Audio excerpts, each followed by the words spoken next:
Bonsoir à tous et on est ravis de vous accueillir pour la dernière conférence du mois parisien du handicap Paris 14 dans cette magnifique salle de la mairie. Aujourd'hui, j'ai eu des questions, c'est vrai, avec la programmation de cette conférence et on m'a dit mais pourquoi inviter Valérie Delattre qui est archéoanthropologue à l'INRAP, Institut national de recherche archéologique préventive et chercheur à l'Université de Bourgogne, à venir nous parler ce soir dans le cadre du MPH. Pourquoi inviter une archéoanthropologue ? Alors, pour vous parler un petit peu de Valérie Delattre, elle est spécialiste des pratiques funéraires et cultuelles de la protohistoire au Moyen-Âge, et elle met son expertise au service d'une meilleure connaissance de l'histoire des pathologies invalidantes, des soins, des interventions chirurgicales et de la prise en charge des personnes handicapées dans les communautés du passé. Elle dirige un programme de recherche sur l'archéologie du handicap à l'INRAP. Eh bien, pourquoi Valérie Delattre ? Parce qu'avec elle, il n'est pas seulement question de plonger dans le passé et de ne s'intéresser qu'aux morts, mais de relier le passé au présent, les morts et les vivants, autour de la question des handicaps, des différences. En témoignent ses travaux avec Riyad Salem, athlète paralympique, que nous avons eu la chance de recevoir. Certains d'entre vous étaient là pour la soirée consacrée au sport le 11 juin. Et je citerai donc leur ouvrage « Décrypter la différence, lecture archéologique et historique de la place des personnes handicapées dans les communautés du passé ». Je citerai aussi deux ouvrages de Valérie Delattre, « Handicap, quand l'archéologie nous éclaire » aux éditions Le Pommier, paru en 2018, et un ouvrage pour la jeunesse, « Il était une fois la différence, quand les archéologues racontent le handicap » chez Axe Sud, paru en 2020. Et donc, je vais laisser la parole maintenant à Valérie Delattre. Eh bien, bonsoir, je vous remercie beaucoup d'être là. C'est un vrai plaisir, après cette année de long tunnel, de retrouver les gens en vrai et d'échanger, de partager avec des vrais visages loin des écrans. Donc, effectivement, je suis Valérie Delattre et je suis archéoanthropologue à l'INRAP. Alors, l'archéoanthropologie, c'est un très beau métier que vous connaissez parce que j'ai une collègue très célèbre à la télé qui s'appelle Bones et qui résout tout un tas d'énigmes à partir des squelettes humains. Parce qu'effectivement, le squelette est une sorte de carte d'identité de chacun d'entre nous. Avec le métier que je fais, je travaille sur deux axes bien différents. Un axe biologique, la matière osseuse, les os, les squelettes, les incinérations que nous fouillons, nous amènent un tas de renseignements sur le défunt. C'est la composante biologique et on peut avoir accès à l'âge au décès, au sexe, à la taille, à la robustesse, à tout un tas de pathologies, pour peu qu'elles aient laissé des traces sur la matière osseuse, bien évidemment. Une varicelle, un rhume me sont totalement inaccessibles, alors qu'une fracture, de l'arthrose, de l'arthrite sont bien évidemment lisibles immédiatement. De la même manière, on peut avoir accès à des petits indices génétiques, sans parler déjà d'ADN et de paléogénétique, qui est aussi une optique vers laquelle nous travaillons. Sur tout notre squelette, nous avons des petits picots osseux, des petits pics, des petits trous qui sont génétiques. Un petit trou dans le sternum, un petit trou dans un humérus. Alors, en aucun cas pathologique, en aucun cas douloureux, mais qui sont transmissibles au sein d'un même lignage. Donc, on imagine très bien que retrouver ces petits picots ou ces petits trous dans un groupe de sépultures préhistoriques, par exemple, les uns à côté des autres, alors qu'on ne connaît pas les structures de société, nous renseigne sur les façons dont les gens ont été enterrés, peut-être par famille. Donc, vous voyez, tous ces petits indices nous aident à comprendre les structures de société grâce à cette carte d'identité biologique. Bien évidemment, à l'heure actuelle, on travaille beaucoup avec l'ADN ancien. Ça, c'est l'infiniment petit qui vient résoudre tout un tas de questions et qui nous permet non seulement d'avoir accès à des filiations, mais de travailler aussi sur des mouvements de population, sur des échanges entre individus. Avec les isotopes, on peut travailler sur la provenance exacte d'un sujet. Imaginez qu'avec vos dents, je pourrais savoir quasiment à côté de quel massif géologique vous êtes né, et avec vos os, je peux savoir là où vous avez vécu les 10 dernières années de votre vie. Donc vous imaginez l'incursion au plus intime de l'être que l'on peut avoir en travaillant sur l'aspect biologique. Et bien évidemment, en parallèle à ça, il y a toute une composante culturelle. Un défunt est enterré par ses proches avec des préconisations liturgiques, spirituelles, et avec toute la part de l'intime, du familial et de la proximité des individus. Au néolithique, on ne va pas enterrer de la même manière qu'à l'époque médiévale. À l'âge du bronze, on n'enterrera pas de la même manière que les gallo-romains. Donc la tombe, c'est-à-dire cette structure archéologique qui est fascinante parce que c'est la seule structure où on a un sujet, le défunt, et des objets qui sont dans une contemporanéité stricte. Vous fouillez un dépotoir ou un fossé qui s'est comblé sur des dizaines d'années, les objets fluctuent. Une tombe la fosse a été ouverte le matin, au pire elle est fermée le soir même après la cérémonie, et donc les objets, une épée, des bijoux, et le défunt sont forcément strictement contemporains. Et cette tombe, selon qu'elle est orientée d'une telle manière, selon que le défunt soit enterré sur le dos, sur le ventre, sur le côté, qu'il y ait des objets, qu'il n'y en ait pas, nous renseigne sur cette composante culturelle de l'anthropologie qui nous donne accès à des comportements. Et donc, au sein de l'archéanthropologie, on s'intéressait à la paléopathologie, c'est-à-dire aux maladies de nos ancêtres. Mais il n'y avait pas encore de discipline et de spécialistes de la paléopathologie. On faisait intervenir des médecins. Les médecins à la retraite étaient ravis de venir nous donner un coup de main, les dentistes de la même manière. Mais notre regard sur la paléopathologie, c'était qui aurait le plus vieil indice de la peste, la plus vieille trace de poliomyélite. C'était un petit peu le Guinness des records de qui allait avoir le plus vieux cas clinique. En aucun cas, on ne s'intéressait à l'état sanitaire des populations. Comment vivaient les gens? Est-ce qu'ils étaient en bonne santé? Ce sont des mots qui n'étaient pas au cœur même de cette discipline. On commençait dans les années 90-2000 à travailler sur la sphère bucco-dentaire, sur des profils sanitaires, mais vraiment adossés à la démographie. Et puis, il y a quelques années, j'ai rencontré donc Riyad Salem, qui est un athlète paralympique de très haut niveau, un militant associatif, qui m'a dit « Il est génial, ton métier est formidable, tu travailles sur les morts, tu les fais parler. » Mais pour les gens comme moi, c'était comment? Riyad est amputé des 2 jambes. Et je lui ai dit, écoute, voilà, j'ai lu 2-3 philosophes grecs, l'eugénisme, j'ai dû fouiller un bossu de temps en temps, mais je n'en sais strictement rien. Je ne sais pas du tout comment étaient considérées les personnes handicapées dans les groupes que j'étudie, y compris les plus récents, Moyen-Âge ou époque moderne. Et donc, c'était un vrai questionnement. Et en aucun cas, ça ne faisait l'objet d'une interrogation scientifique, la place des personnes handicapées, c'est-à-dire de façon plus large, la vulnérabilité, la fragilité et l'introduction de termes qui nous sont propres dans notre XXIe siècle, comme l'inclusion, l'exclusion, la marginalisation, etc. Et donc, quand un champion paralympique vous dit « écoute, travaille là-dessus », vous relevez le défi, vous remontez vos manches, vous allez voir votre direction scientifique en disant « je voudrais travailler sur les personnes handicapées jadis », ce jadis qui veut tout et rien dire. Et donc voilà, je vais vous inviter à approcher cette nouvelle discipline, un petit peu annexe à l'archéoanthropologie, et voir comment on a essayé de remonter le fil, de créer une grande communauté de chercheurs que ce sujet intéresse, et vous verrez que forcément les questionnements de nos ancêtres, mais sont les mêmes que les nôtres, et je pense que vous allez vous rendre compte que tout un tas de tabous, de préjugés vont tomber, et on va commencer dès Néandertal, donc vous imaginez quelques 100 000 ans avant notre ère. Alors, l'idée c'était d'avoir accès aux sujets différents. Donc le mot handicap est très récent. Les textes au Moyen-Âge, les textes gallo-romains vont nous parler d'infirmes, de mendiants, de misérables, mais le mot handicap n'existe pas. Donc il fallait nous trouver un fil conducteur, et en tant qu'anthropologue, on a choisi celui des corps différents.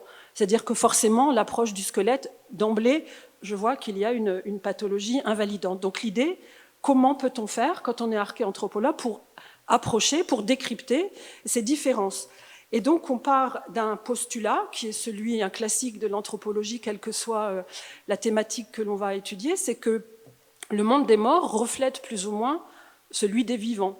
Dans la mort, le défunt emmène son statut social, sa place au sein de son groupe, de la même manière qu'il pouvait être considéré par les vivants. C'est à nuancer, bien évidemment, mais c'est quand même un postulat de départ qui était intéressant. Notre première interrogation étant le statut social des défunts, le statut social des personnes handicapées et amoindries. Alors, le statut social, quand on est archéologue du funéraire, il est très facile à décrypter. Un exemple, décrypter le statut social le plus élevé, le plus privilégié, le statut social par le haut. On a accès forcément, évidemment, à des tombes de privilégiés et à des tombes privilégiées, soit par l'aspect ostentatoire d'un tumulus, d'une pyramide, d'un tombeau, soit par le lieu où la personne est enterrée. Dans les églises, on va se battre pour être au plus près de l'autel, dans les absidioles. Donc, le mobilier qu'on emporte. Le mobilier, ce sont les objets qu'un défunt emporte. Alors évidemment, je vous ai mis le cratère de la princesse de Vix, grande princesse du premier âge du fer. Les tombes peuvent ruisseler d'or et d'argent au prétexte que, dans l'au-delà, on veut conserver le statut social et les privilèges que l'on avait de son vivant. À l'opposé, on a aussi accès à ce qu'on appelle la différence par le bas. On a accès aux esclaves, on a accès aux bannis, on a accès à tous ceux, indigents ou autres, auxquels on a appliqué un enterrement de second ordre, un ensevelissement inférieur. Je vous ai mis 2 exemples classiques pour l'archéologie funéraire. À gauche, vous avez un Gaulois, un bon Gaulois du IIIe siècle avant notre ère. Alors les Gaulois se font enterrer dans des nécropoles familiales, de groupes, on retrouve des hommes, des femmes et des enfants, et une partie de la population sélectionnée échappe à ce regroupement funéraire et est enterrée dans des silos où on conserve le grain. Ils deviennent des objets, des offrandes, ils sont réifiés. Donc voilà, c'est une forme d'enterrement moins, c'est-à-dire qu'on ne leur a pas réservé le rituel en vigueur. Et de la même manière, vous avez ces fameux bog bodies que l'on retrouve notamment en Europe du Nord, dans les tourbières. Les tourbières ont ça de bien que l'acide tannique qu'il y a dans les tourbières conserve ce qui nous échappe à nous sous nos contrées plutôt tempérées, c'est-à-dire tout ce qui est matériaux périssables, les textiles, le bois et notamment les chairs. Et vous voyez ce bog bodies avec sa corde autour du cou, c'est un personnage qui a été pendu, sacrifié, et qu'on a rejeté dans un marécage, le marécage étant devenu une tourbière. Donc on a accès, le geste est totalement lisible, il n'y a pas besoin d'interprétation, à quelque chose qui est de second rang. On a vraiment accès à quelqu'un qui n'est pas privilégié dans sa communauté. Donc, il est très facile de travailler sur le statut social de quelqu'un, d'un sujet qui va arriver dans notre laboratoire. Donc, le statut social de la personne handicapée nous semblait tout à fait perceptible. Donc, le questionnement pouvait être lancé. Est-ce que l'on pouvait, avec nos grilles de lecture de l'archéanthropologie, observer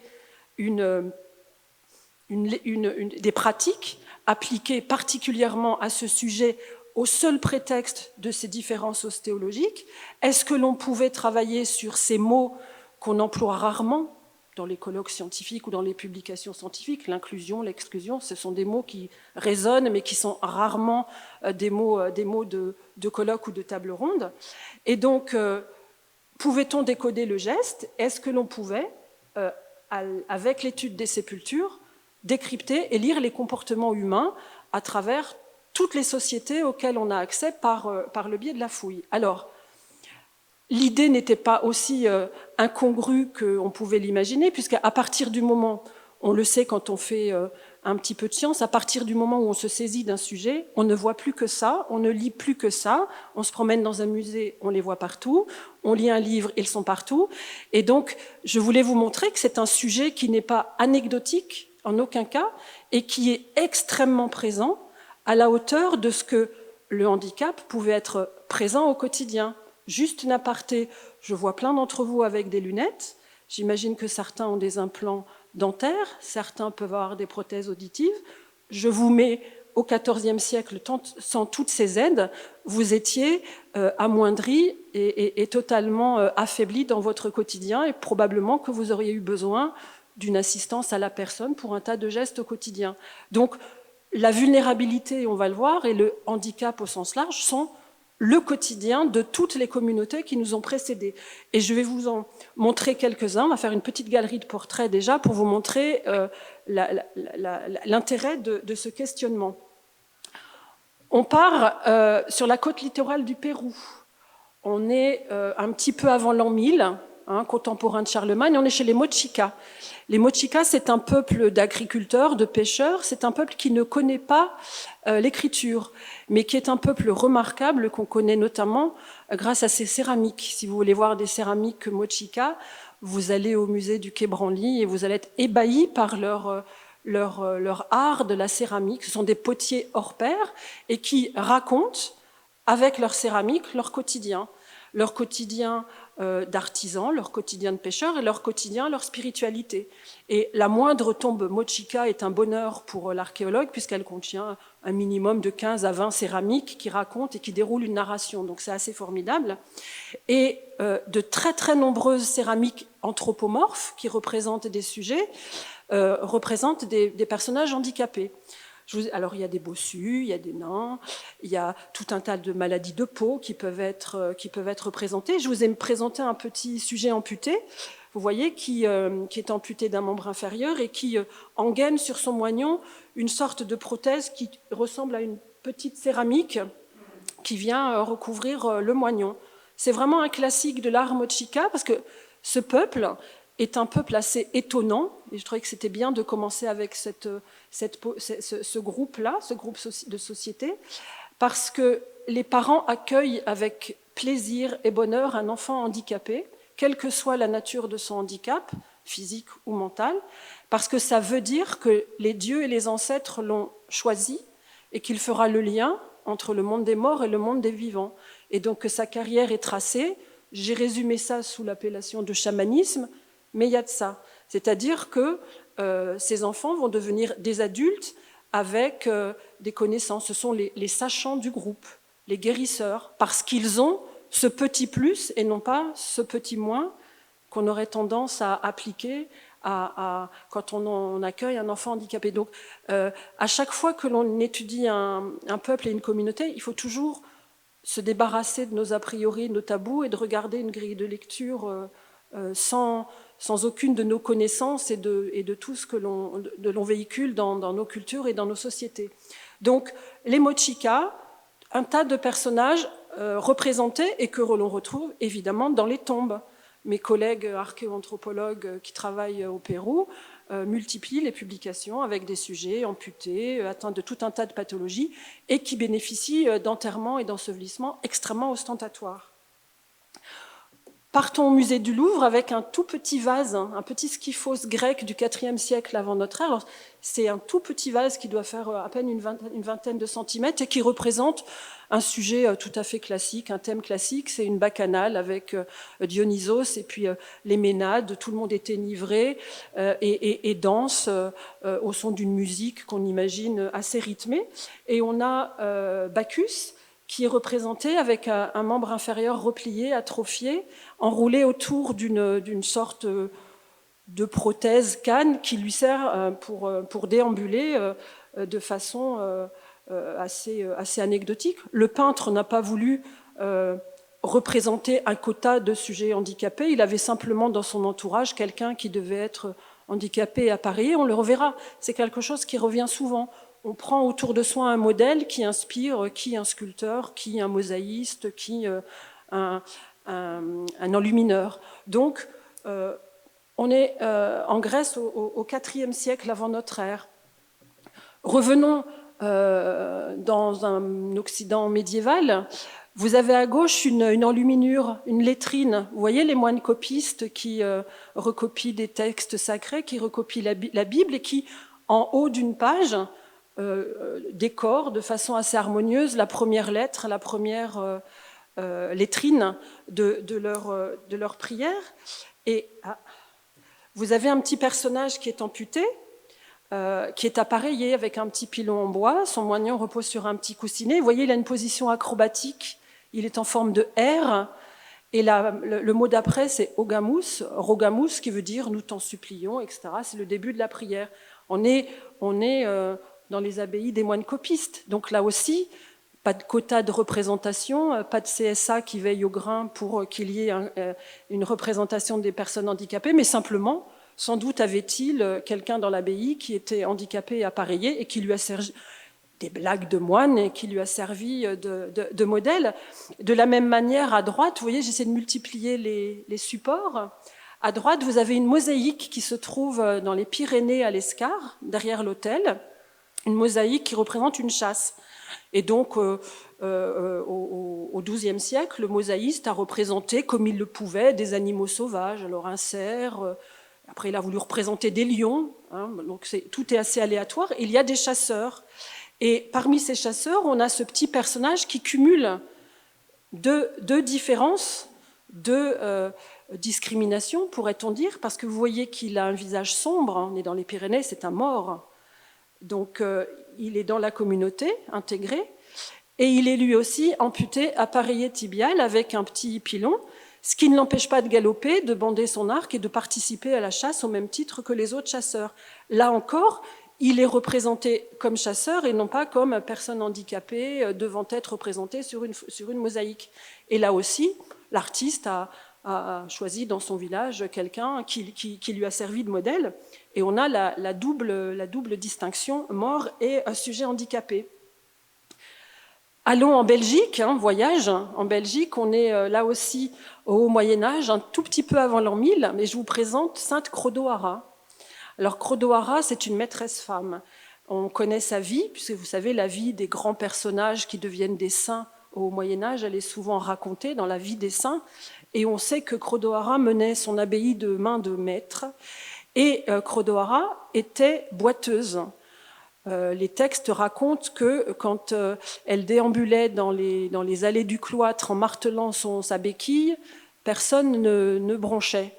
Et son sarcophage a été retrouvé, il a été fouillé, les ossements ont été mis dans un reliquaire. Et vous voyez que le couvercle de son sarcophage la représente avec un curieux bâton. Les historiens de l'art, pas intéressés du tout par la vie intime de Chrodohara, se sont dit, elle était abbesse, elle est représentée avec les insignes du pouvoir, non pas une crosse d'abbesse, mais un tau, T-A-U, qui est un des insignes du pouvoir religieux. Mais redéroulons le fil et repensons à Chrodohara, dont on a fouillé le squelette et qui effectivement avait un membre inférieur atrophié.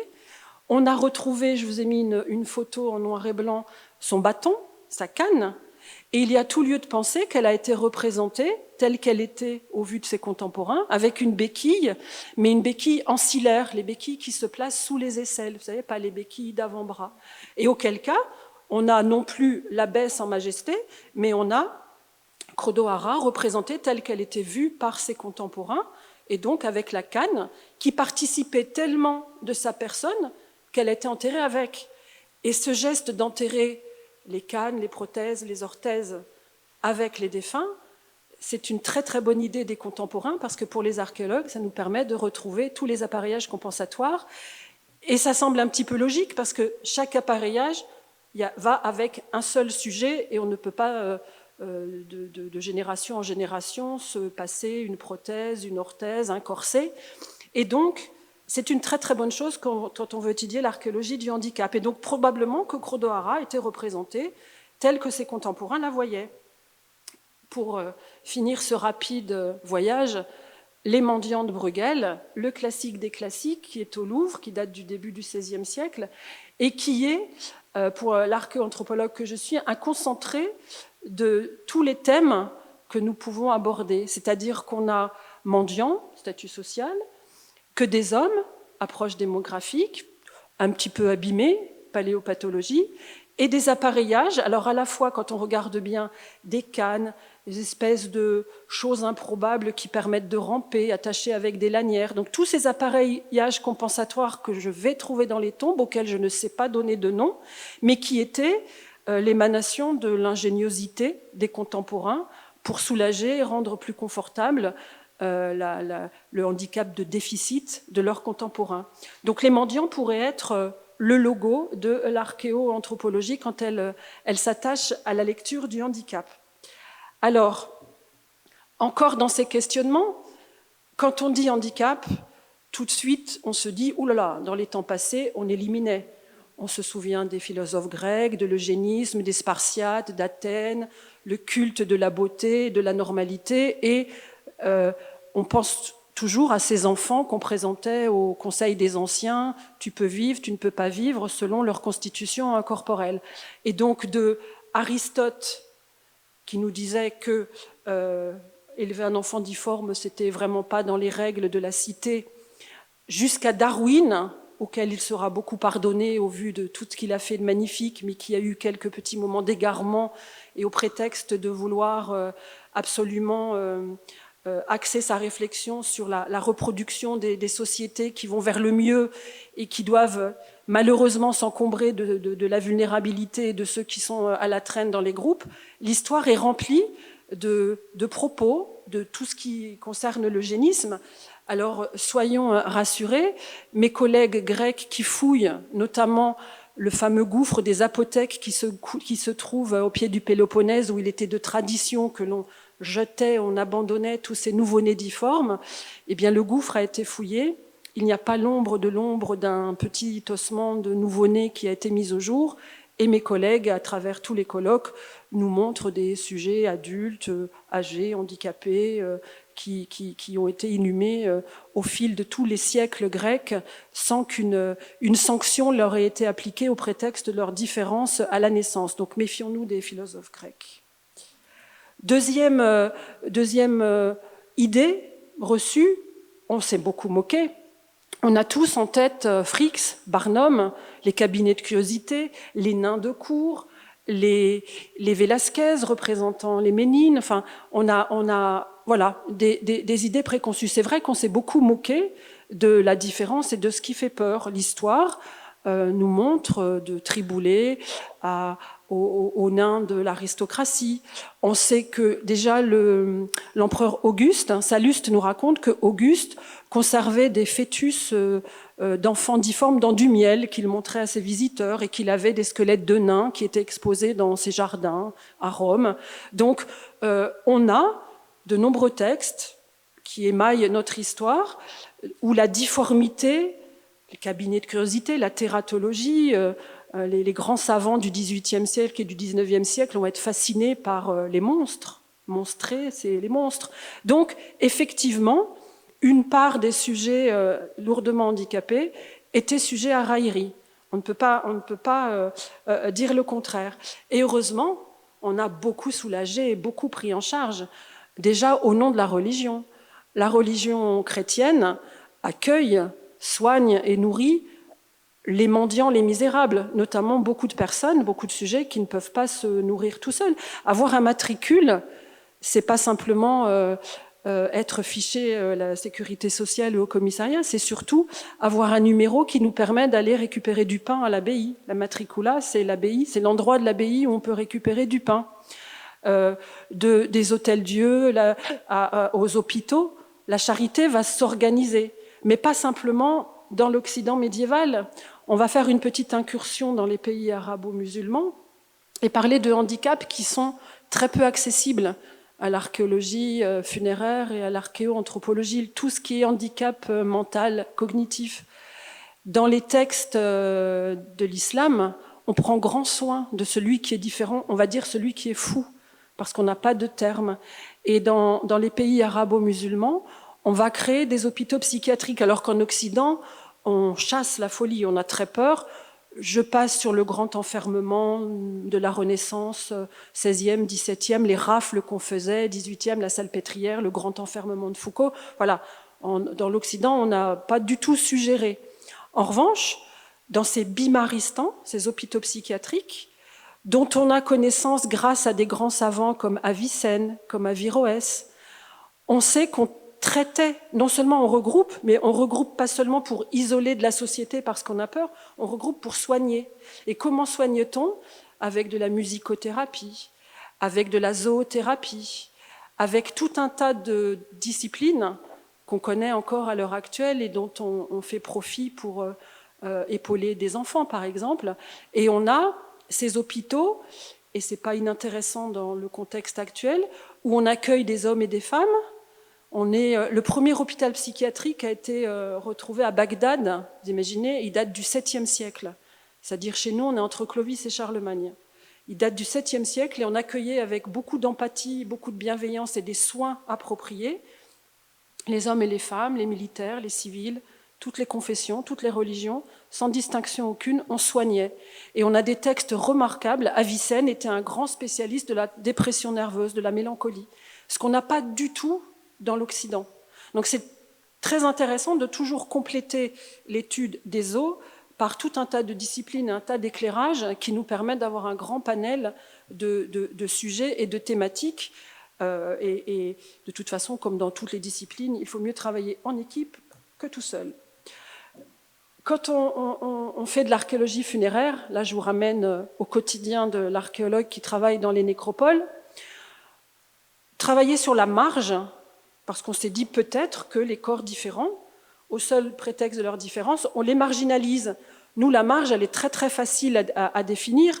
Quand un peuple, quel qu'il soit, regroupe ses morts, on regarde ceux qui ne sont pas regroupés au sein de la communauté des morts. Je vous montre un exemple carolingien, pas très loin.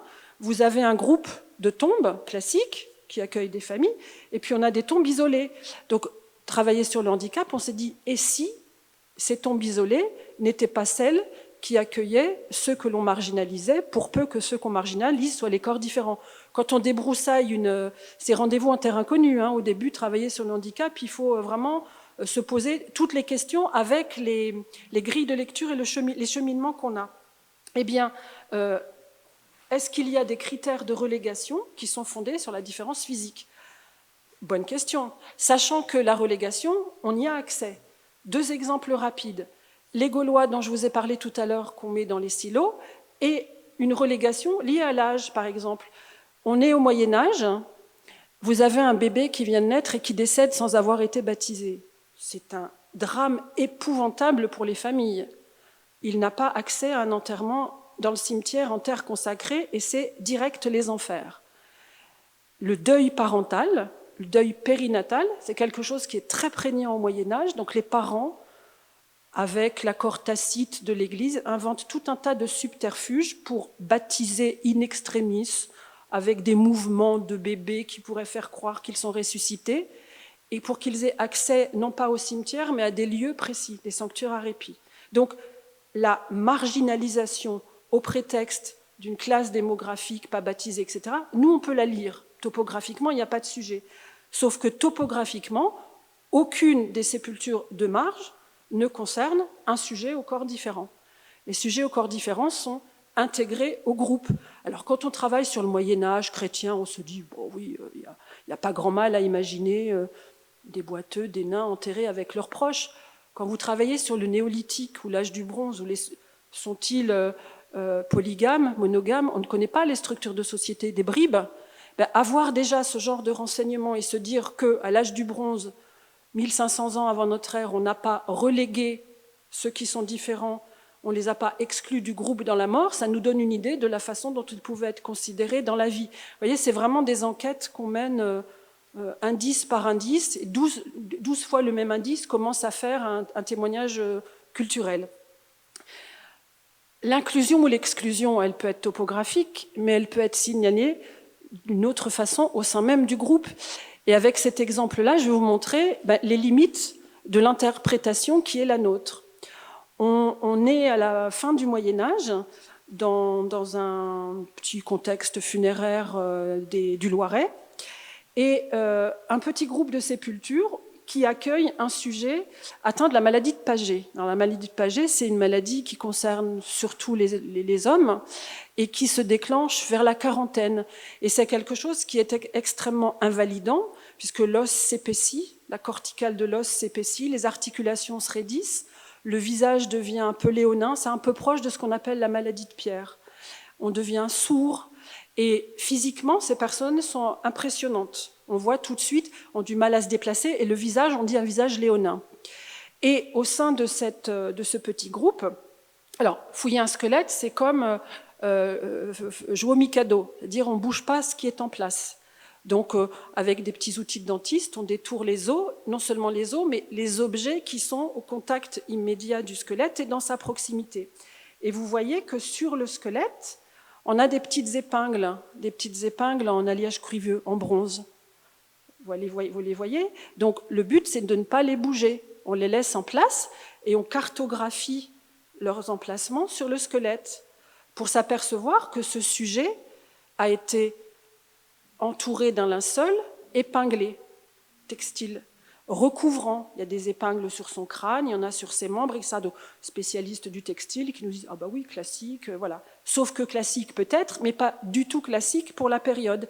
Non seulement ça ne se fait pas, c'est un vrai investissement, des épingles en bronze, non seulement ça ne se fait pas, mais les autres qui ne sont pas atteints d'une pathologie invalidante sont enterrés comme d'habitude, les préconisations liturgiques en vigueur.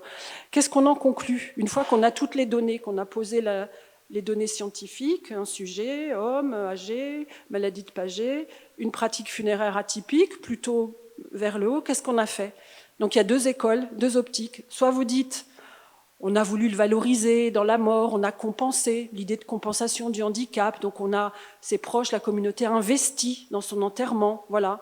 Et puis il y a l'autre regard très pragmatique, il était si laid qu'on l'a dissimulé à jamais dans la mort. Ce qu'on connaît par ailleurs, on a des textes où on nous dit que dans des abbayes, certaines filles non mariables qu'on avait mises dans les abbayes étaient à ce point des laidrons qu'on les cachait, voilà.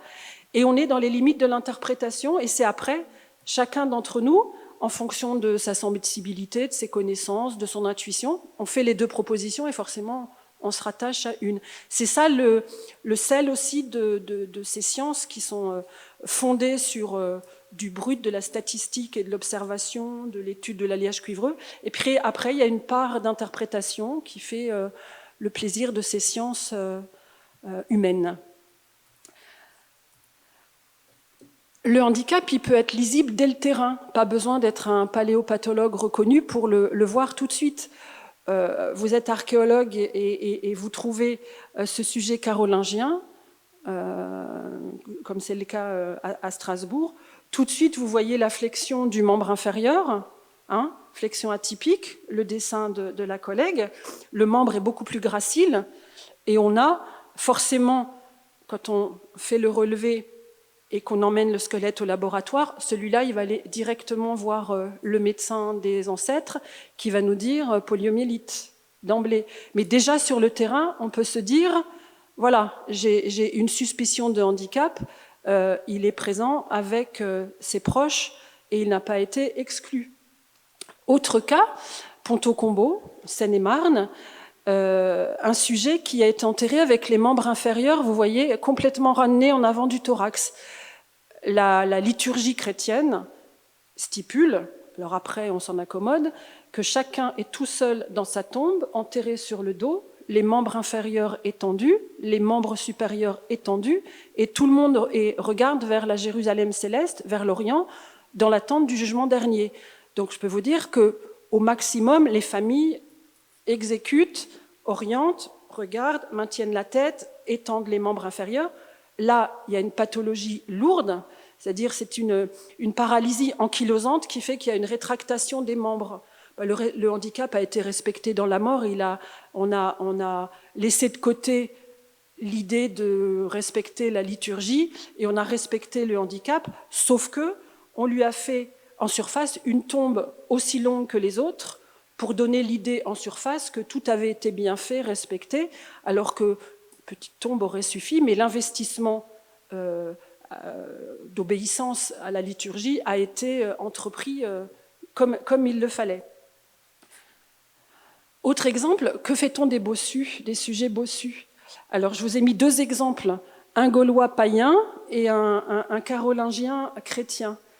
On enterre très rarement sur le ventre. Quelle que soit la liturgie ou les spiritualités, être enterré sur le ventre, c'est infamant, parce qu'on a la bouche contre terre, et quel que soit le nom qu'on lui donne, l'âme, ce que vous voulez, elle ne peut pas s'envoler dans l'au-delà que vous avez.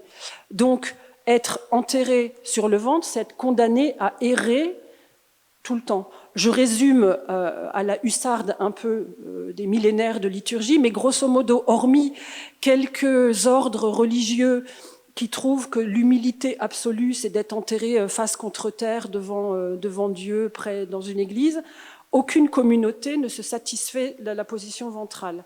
Donc, quand on observe des accommodements avec les rituels en vigueur, parce qu'on a des sujets extrêmement discordants, disgracieux, les familles s'arrangent et rendent, je mets beaucoup de guillemets, confortables leurs défunts et transgressent totalement le rituel en vigueur.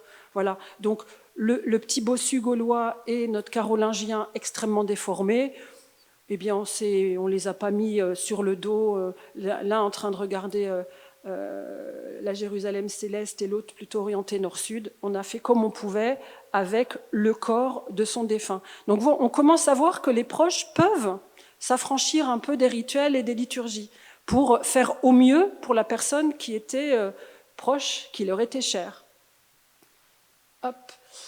Et donc, on peut commencer à parler d'inclusion, puisqu'il n'y a pas de marge, il n'y a pas de marginalisation, il y a inclusion. Alors, si on déroule tous les cas et toutes les sépultures auxquelles on a accès, il y a une inclusion qui est totalement immédiate, c'est celle du couple. Au Moyen-Âge, alors que je viens de vous dire qu'on est enterré un par un dans sa tombe et que surtout pas transgresser l'individualité de la tombe, les cimetières qu'on fouille sont remplis de tombes doubles, triples, multiples, évidemment, parce que on va trouver des tombes conjugales.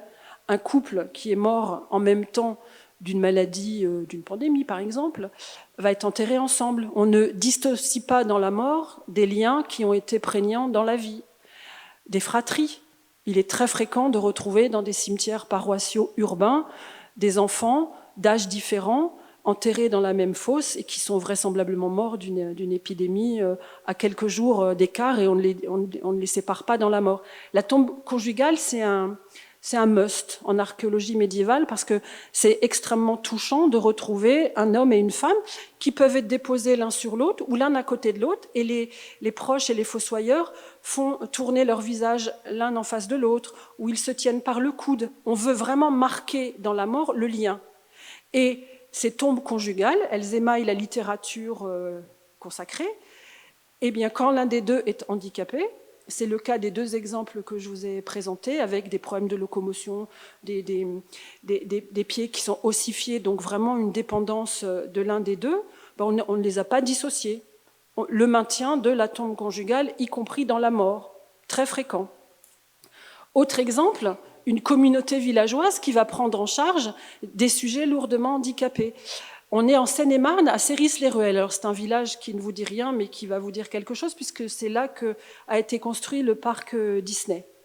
Et sous le parc Disney, une des plus grandes nécropoles carolingiennes de France, 1000 sujets à peu près, qu'on a fouillés, auxquels j'ai participé, et un cimetière complet. C'est-à-dire qu'on a les limites, on a le village, quelque chose d'assez inédit, ce qui nous a permis d'avoir accès à 2 siècles à peu près d'inhumation. Donc vraiment, hormis la petite déperdition normale, la population telle qu'elle a pu être celle de ce petit village.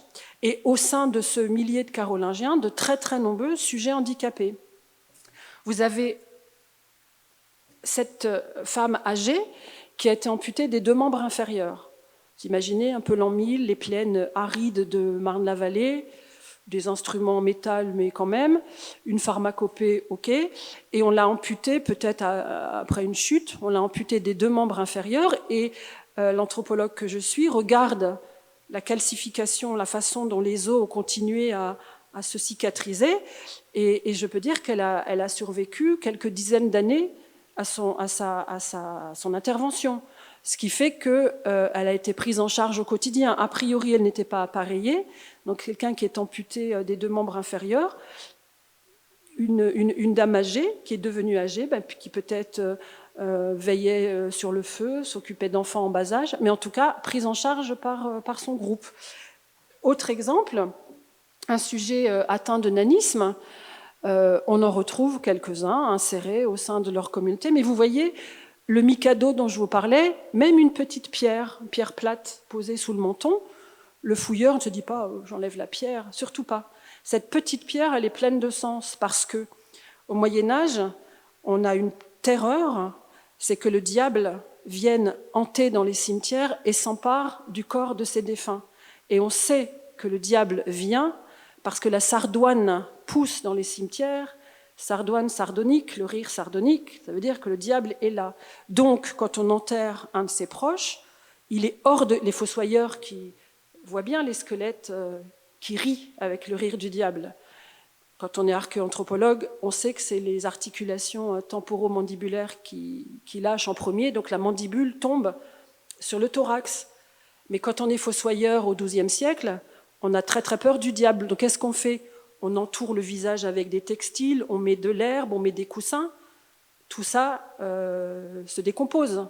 Donc le rire sardonique revient quand même. Tandis que si vous mettez une petite pierre sous le menton de celui qui vous est cher, l'archéologue il est capable de dire « ça n'est pas une petite pierre, c'est le signe que ses contemporains ont veillé à ce que le diable ne vienne pas s'emparer de ce corps qui est différent, de ce corps qui est handicapé, de ce corps qui a été traité et géré dans la mort à l'égal des autres. » Donc vous voyez, ce sont des bribes comme ça qui renseignent sur des comportements humains. Quel beau rire sardonique! Sauf que là, peu importe, on est dans une abbaye, le diable ne s'y risque pas. Et vous avez un chanoine qui est enterré dans la salle capitulaire de Château-Landon. On est en Sud-Seine-et-Marne, une très belle abbaye de l'ordre augustinien. Les augustiniens ont fait vœu d'accueil. La mendicité, les pèlerins, ils accueillent, ils logent, ils nourrissent. C'est leur rôle. On a fouillé la salle capitulaire. La salle capitulaire, c'est la tour de contrôle d'une abbaye, mieux que l'église. C'est-à-dire que tous les matins, les chanoines se réunissent dans la salle capitulaire, chapitre, se faire chapitrer, avoir voix au chapitre, ça vient de là. C'est-à-dire que tous les matins, chacun a sa feuille de route et sait ce qu'il doit faire. Et être enterré dans la salle capitulaire, c'est le must. Parce qu'une abbaye, elle vaut pour les vivants, mais en termes de topographie funéraire, c'est assez épatant. Qui va être enterré dans les ailes du cloître, qui va être enterré dans l'église, au plus proche du ruissellement, des gouttières, dans une sorte de baptême, le top du top aussi, au pied des murs, au pied des gouttières, avec l'eau qui tombe en baptême perpétuel. On met souvent les enfants. Donc, il y a vraiment une gestion du sous-sol qui est extrêmement importante. Alors, salle capitulaire, vous avez le gratin des chanoines, quelques laïcs, pour peu qu'ils aient été très, très généreux avec l'établissement monastique. Donc, quand on a fouillé la salle capitulaire, on savait qu'on avait accès au gratin des chanoines. On fouille notre ami chanoine, qui est un homme, 70 ans, on vit bien dans les abbayes. Et quand j'ai prélevé le squelette, on appelle ça démonter un squelette, puisqu'on prend os par os, j'ai retourné et j'ai vu son sacrum qui était complètement ouvert, ainsi que l'ensemble des vertèbres. Diagnostic de spina bifida. Et spina bifida aperta, c'est-à-dire jusqu'au cervical. À l'heure actuelle, ce type de pathologie peut entraîner un avortement thérapeutique, y compris tardif, si les parents le désirent. Ça peut entraîner une tétraplégie. C'est une pathologie lourde. On fait le diagnostic, on fait la narration à l'envers, on est 13e, 14e siècle, et on a donc une famille qui a mis au monde un enfant, puis qui s'est aperçu au bout de quelques mois ou années que le développement n'était pas le même que peut-être la fratrie. Et donc, on peut en conclure qu'il a été confié aux chanoines de l'abbaye, et que comme il était intellectuellement au taquet et qu'il n'avait pas de soucis, il a bénéficié d'une éducation qui a été telle qu'il a pu accéder au statut de chanoine, qu'il a vécu vieux, probablement avec une assistance à la personne quotidienne, qu'il a vécu très âgé, et que son handicap très lourd ne l'a pas contraint à une mort prématurée parce que inutile, bouche inutile ou vulnérable, mais qu'au contraire, une communauté, pour le coup religieux, s'est mise au service de sa vulnérabilité. Donc vous voyez, ce sont juste des petits exemples qui émaillent et qui nous font comprendre, là on est un peu dans la galerie de portraits, mais il faut bien commencer comme ça, que c'est un sujet dont les communautés savent s'emparer et auxquelles elles ont des façons de répondre. Elles savent faire. Et je vous présente, parfois, en archéologie funéraire, on trouve ce qu'on appelle des ovnis. On ne sait pas ce que c'est que les sites qu'on fouille. On est dans la Drôme, XIIe siècle. Je vous ai mis un plan de fouille, vous voyez. Vous avez les limites d'une emprise archéologique en pointillé. Au centre, vous avez des bâtiments. Voilà, des ruines, des vestiges de bâtiments. Et une grande cour centrale au sein de laquelle on a retrouvé une trentaine de tombes. Alors, enquête, investigation, qu'est-ce que ce lieu ? On ne sait pas. Il n'y a pas de bâtiment, d'édifice religieux, ce n'est pas un prieuré. On est dans la Drôme, donc on a éliminé toutes les autres confessions, juifs, etc. On a envisagé tout ce qu'on pouvait envisager. Donc, de façon classique, avant de savoir ce que c'est, on élimine. Et tous ces sujets enterrés dans ce micro-cimetière ne sont que des personnes âgées, atteintes de pathologies invalidantes liées à l'âge, dégénérescence, soit des pathologies congénitales ou acquises au cours d'accidents de la vie. C'est un regroupement, je résume, de seniors abîmés et non autonomes, avec des bâtiments d'habitation. Et donc, force a été de conclure qu'on avait là une sorte d'EHPAD, quelque chose d'improbable, une maison de retraite, je ne sais pas quel est le nom, où vraisemblablement on est dans la ruralité la plus rurale de la Drôme, des villages, des fermes avoisinantes, avec leurs vieux handicapés, se sont dit, c'est une charge chacun d'avoir le... On les met ensemble et on met des personnes pour s'en occuper. Ça n'existe pas dans les textes. Alors, jusqu'à preuve du contraire, ça a été fouillé il y a une quinzaine d'années. C'est l'hypothèse qui reste en vigueur. On n'arrive pas à trouver, on cherche, ce que ça pourrait être d'autre, mais si on coche colonne des plus, colonne des moins, on a vraisemblablement un lieu créé par des villageois qui ont regroupé et enterré leurs vieux dépendants, non autonomes, et dont il fallait s'occuper. Donc vous voyez, c'est riche de plein d'hypothèses, de plein de réactions face à la dépendance et à l'amoindrissement. Alors, au plus ancien, là on va faire un bond dans le temps, on s'est occupé des gens, on a vu qu'ils étaient inclus, on a vu qu'ils étaient non marginalisés, mais on va voir qu'ils ont été soignés, appareillés, réparés, pris en charge, etc. Alors tout à l'heure je vous parlais du Guinness du record le plus ancien, je sombre dans ce travers à l'évidence, puisque le plus ancien sujet handicapé ayant bénéficié d'une intervention de ses proches que l'on connaisse, c'est un Néandertal, 45 000 ans avant notre ère.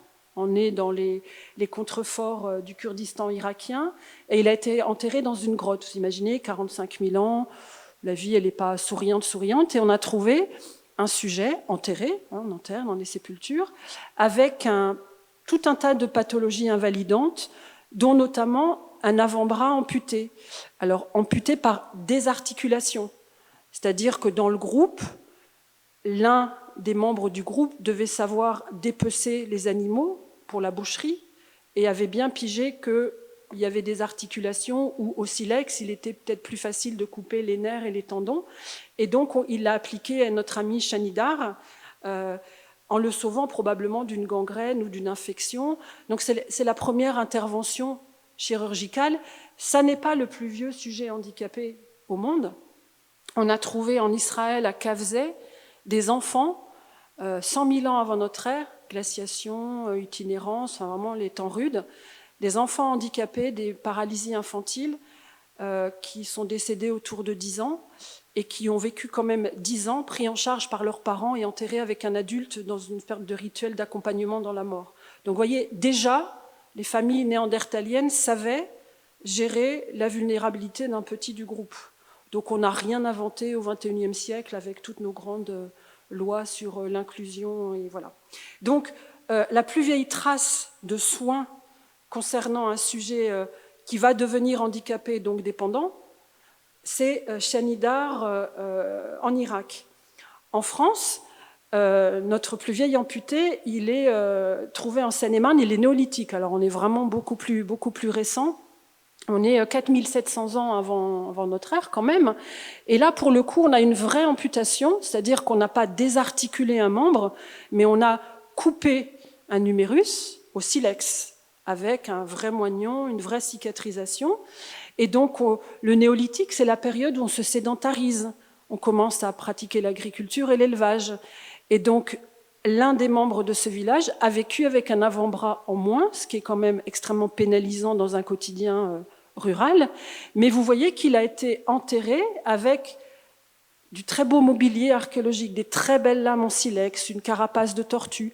Mes collègues néolithiciens qui travaillent sur les sociétés néolithiques, indépendamment de l'avant-bras, nous disent on a le patron du village, on a le chef, c'est-à-dire qu'il a les pics qui ne sont pas des outils, mais qui sont les insignes d'un pouvoir, avec très belles factures, du très beau matériau, une posture en position fléchie.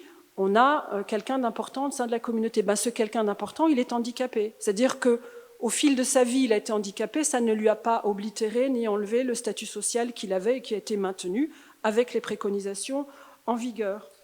Il faut imaginer aussi que l'opération, alors déjà, on était un peu anxieux avec notre carolingienne enterrée à Marne-la-Vallée, amputée aussi avec des outils en métal. On ampute au silex. Je vous laisse imaginer l'opération, la pharmacopée nécessaire, la convalescence, voilà, les fièvres, enfin voilà, donc une prise en charge du groupe qui est assez importante. De la même manière, les trépanations. La trépanation, au XXIe siècle, on la pratique, et la trépanation, c'est le fil conducteur depuis 10 000 ans avant notre ère jusqu'à maintenant, on trépane. Donc c'est vraiment, en termes de prévalence, quelque chose qui est intéressant quand on travaille sur l'archéologie du handicap. Aujourd'hui, on trépane dans des blocs opératoires, avec une asepsie au top, des trépans, voilà, parce que, alors je ne suis pas neurochirurgienne, mais il faut soulager l'œdème qui s'est créé au niveau de la dure-mère, c'est-à-dire l'enveloppe qui protège le cerveau, qui est comprimée, qui forme comme un œdème, un caillot de sang, et qui a une incidence évidemment sur le cerveau. Ça peut aller de vertige à hémiplégie. Donc aujourd'hui, on trépane de façon assez classique. 4000 ans avant notre ère, beaucoup de trépanation. Dans les sépultures collectives, vous savez, les dolmens où on enterre tout le monde de façon massive, on a beaucoup de crânes trépanés. Alors, évidemment, on imagine que le chaman, le guérisseur, le sachant ne maîtrise pas bien la notion de dure-mère et de cerveau comprimé, mais probablement qu'il voulait faire un orifice pour que les esprits malfaisants s'en aillent très très vite, comme on le voit en ethnographie à l'heure actuelle. Sauf que là aussi, on trépane avec des silex, on gratte, on racle, on perce, ça dure des heures. 70% des patients survivent. On le voit là aussi avec un cal de cicatrisation qui se forme sur l'orifice. 70% des patients survivent. Dans quel état? Alors les neurochirurgiens à l'heure actuelle nous disent que ça ne devait pas être la pleine forme, hein. Au mieux quelques migraines et quelques fièvres, au pire vraiment des paralysies redoutables. Mais refaisons là aussi le fil d'un comportement de groupe néolithique, les premiers agriculteurs, éleveurs, l'un d'entre eux est atteint de fièvre et d'atroces douleurs. Il faut que quelqu'un dise « on va l'opérer ». Donc il y a quelqu'un qui se saisit de la décision, qui va tailler son silex, qui connaît et qui sait là où il doit intervenir. Donc il y a un minimum de connaissances, probablement acquises sur les animaux, mais qui a un minimum de connaissances anatomiques pour savoir percer un orifice, extraire une rondelle de crâne et soulager ainsi le cerveau. Alors, rassurons-nous, psychotropes, opiacés, la pharmacopée est solide. Il n'y a pas de souci de ce côté-là, et heureusement que les champignons hallucinogènes sont là pour les quelques heures que vont durer l'opération au burin et au silex. Hein. Voilà. Ça sous-entend donc une opération qui est très longue, une convalescence, pendant qu'il est allongé dans sa maison avec des fièvres et qu'il faut bien des gens pour le nourrir, lui faire de la soupe, etc. Donc ça veut dire que dans le groupe, tout le monde n'est pas dans les champs en train de cultiver, de semer, de récolter. Une partie de la population, des membres, s'en occupe. Et après, une fois qu'il est guéri, on prend en charge une vie un peu amoindrie, forcément. Donc au néolithique, on ne fait pas que élever des bovins et des moutons, on sait aussi s'occuper de ceux qui sont défaillants. Et la magie de l'archéologie, c'est que, vous voyez, je vous ai mis un crâne de vache trépanée. Alors on pourrait se dire, c'est fabuleux, une vache qui avait une migraine, ils l'ont trépanée, mais pas du tout. Les archéozoologues, c'est-à-dire mes collègues mais qui travaillent sur les squelettes animaux, ont regardé la perforation de cette vieille vache qu'on aurait mise au rencard parce qu'elle est devenue inutile. Ils nous ont dit, c'est pas les traces d'un sacrifice, comme on peut voir. Les Gaulois sacrifient les vaches, mais on a, avec la tracéologie, on sait quels outils et on sait comment sacrifier, voilà. Et en fait, là aussi, les archéologues se disent c'est une expérimentation animale. Un sachant néolithique s'est dit je vais peut-être d'abord tenter le coup, voir comment ça fait sur une vache, mais en tout cas, mais ça les rend terriblement humains et terriblement proches de nous de pouvoir mettre ces exemples à l'archéologique et d'imaginer le guérisseur en train de se faire la main sur une vache qui de toute façon devenait inutile, avant de s'emparer de l'opération et de l'intervention de neurochirurgie sur un de ses proches. Donc vous voyez, on arrive à avoir un autre regard sur ces communautés qu'on nous décrit, le néolithique, agriculture et élevage. Ben, pas que. Il y a plein d'autres choses. Il y a de l'humain, il y a des choses qui transgressent la typochronologie, qui transgressent les grandes chronologies auxquelles on a accès et qui font un peu le sel en général de l'archéologie. Et une fois qu'on est intervenu, qu'on a pu amputer, ou qu'on a pu soigner ou réparer, eh bien on a appareillé. Alors là aussi, le génie humain auquel on a accès avec l'archéologie funéraire, il est assez incroyable. Et je vais vous montrer des appareillages compensatoires absolument improbables. À Bobigny, une très très grande nécropole gauloise, avec une femme âgée, diagnostic clinique, myosite ossifiante. Vous voyez, l'os, comme il est tout déformé, la corticale de l'os est complètement rongée, une maladie qui, un peu comme le sujet de Ponto Combo que je vous ai montré tout à l'heure, fait que les membres inférieurs se rétractent. Une maladie extrêmement douloureuse car évolutive. Dame âgée, gauloise, IIIe siècle, qu'il était difficile de maintenir assise, qu'il ne pouvait pas se déplacer, eh bien ses proches lui ont fabriqué quelque chose d'improbable. On ne sait pas si c'est un corset, on ne sait pas si c'est une orthèse, on ne sait pas si c'est une espèce de coque, mais toujours est-il qu'on a retrouvé, toujours le principe du Mikado, on laisse tout en place, une lame en fer, vous voyez, au niveau de son crâne, une autre lame au niveau des membres inférieurs. Donc quand quelque chose d'atypique survient quand on fait une fouille, halte au feu, et on prélève tout. On va prélever le sédiment, pour faire des analyses différées en laboratoire. Et donc, attirés par l'aspect atypique de cette sépulture, mes collègues ont prélevé le sédiment dans lequel s'était décomposé le corps et ont retrouvé des traces de textile, de paille, de cuir, les fragments de métal, et vraisemblablement, les contemporains de cette Gauloise avaient fait fabriquer un corset, quelque chose qui la maintenait. On a fait des restitutions, probablement pour la soulager d'une position un peu inconfortable, ou au contraire, avec de la paille et des textiles, faire en sorte qu'elle soit moins douloureuse dans son quotidien. Et ça ne pouvait lui appartenir qu'à elle, donc on l'a enterrée avec. Et c'est tant mieux pour nous, parce qu'en remontant le fil, eh bien on a quelque chose qui n'existe pas. Vous imaginez bien qu'à l'époque gauloise, il n'y avait pas des catalogues d'orthèses, de coques pour gauloises atteintes de paralysie. Et en fait, on s'aperçoit, quand on fait de l'archéologie funéraire, de la créativité et qui témoigne de la bienveillance et de l'intérêt, parce que le forgeron, lui, savait faire épée dans la vie, il savait faire torque dans la vie, il savait pas forcément faire corset, donc il a fallu créer des moules particuliers ou recycler des lames d'épée, donc mettre tous ces neurones au service de quelqu'un qui est en situation de très grande vulnérabilité, de grande dépendance. Un autre exemple fabuleux, l'époque mérovingienne, et dans le Doubs, on fouille un squelette, et on s'aperçoit qu'il lui manque les deux mains. Il a été amputé des deux mains. Vous imaginez comment on vit au 7e siècle dans un village du Doubs, dans le Jura, sans ses deux mains. Et là aussi, anthropologue constate que la calcification s'est faite, belle calcification, donc survit très très longtemps, quelques décennies là aussi. Et vous voyez que l'os porte des traces verdâtres, indice majeur de quelque chose qui va se passer. À côté d'un des avant-bras, le moins abîmé, on a trouvé une fourche bifide. voyez, une fourche plate avec 2 dents.